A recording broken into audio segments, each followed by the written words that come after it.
The wind carried the stench of blood through the forests of Wallachia. Crows gathered in black clouds above the stakes, circling, waiting. Below them, thousands of bodies twisted in agony, some dead, some dying. The sharpened poles pierced their bodies from groin to mouth, leaving them dangling like broken dolls under a crimson dawn. This was no ordinary execution ground. This was the kingdom of Vlad the Impaler. To the trembling peasants of the 15th century, Vlad III was both savior and nightmare. He was the prince who promised to cleanse his land of corruption, and did so with wood, iron, and fire. His enemies called him a demon. His subjects called him Dracula, the son of the dragon. He called himself Justice Incarnate. Vlad's story began in a prison cell. As a child, he and his brother were taken hostage by the Ottoman Empire, bargaining chips to ensure their father's loyalty. The young prince learned early that mercy was a myth. Whips, chains, and silence became his tutors. From his captors, he learned the art of terror, the same art he would later perfect. When his father and elder brother were betrayed and murdered by the Wallachian nobles, something inside him shattered. He returned from captivity hardened, his heart colder than the Carpathian peaks. Those who had betrayed his blood would pay in the only language he now spoke: fear. Vlad seized power in a land torn by invasion and treachery. The Ottomans pressed from the south, Hungary schemed from the west, and the boyars, Wallachia's own nobles, switched loyalties like coins on a table. He would end this chaos by ruling through dread. His first decree was simple: disobedience would die screaming. The method he chose was older than Rome itself: impalement. A sharpened stake, wide at the base, oiled for easier entry. The condemned were stripped, tied, and forced down upon it. The stake pierced the body slowly, avoiding vital organs. Victims could live for hours, sometimes days, before death. Vlad ordered that the stakes be of differing heights, so the dying could see one another's torment. Imagine it: the screams stretching into the night, the silence that followed as breath gave out, villages waking to find the forest grown with corpses. The stakes became his signature, his banner of power.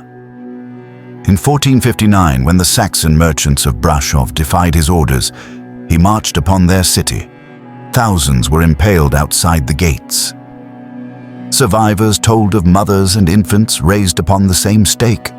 One chronicler described it as a feast of horror, where the cries of the dying blended with the sound of cracking wood.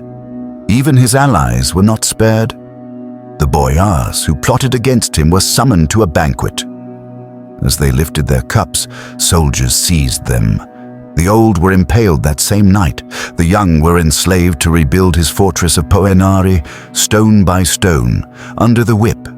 Their bones still lie beneath its walls. When Ottoman envoys arrived to demand tribute, Vlad's hospitality turned sinister. They refused to remove their turbans before him, citing religious custom. Vlad smiled and ordered the turbans nailed to their skulls, saying, "Now they will never fall off." In 1462, the Ottoman Sultan Mehmed II invaded with a massive army. But Vlad turned the land itself into a weapon.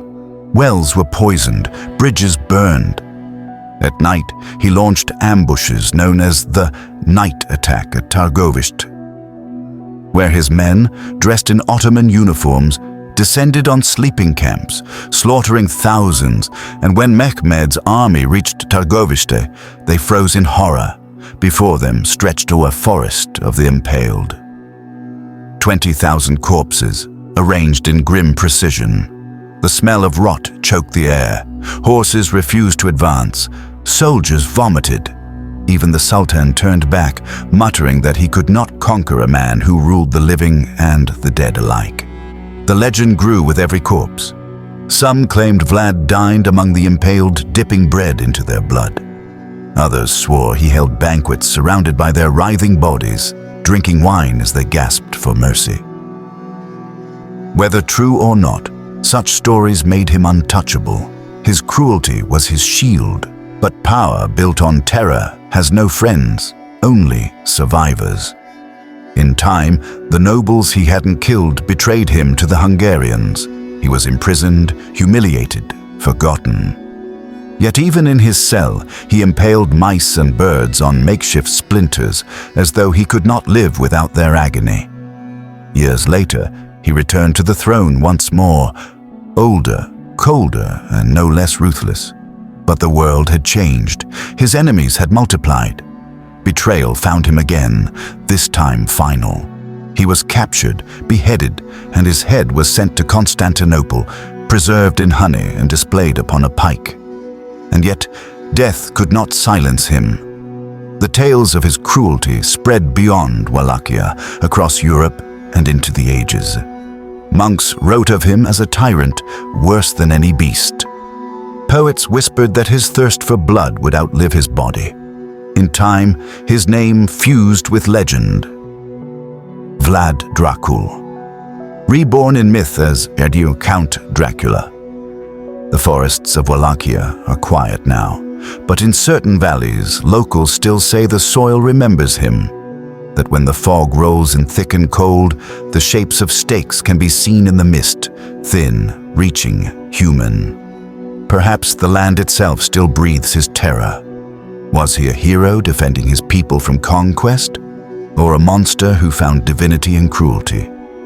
History offers no comfort, only the reminder that civilization itself often rests on the bones of the broken. If you thought this was horrifying, wait until you hear about the lady buried alive for infidelity, the punishment of a Mongol princess, Karakorum.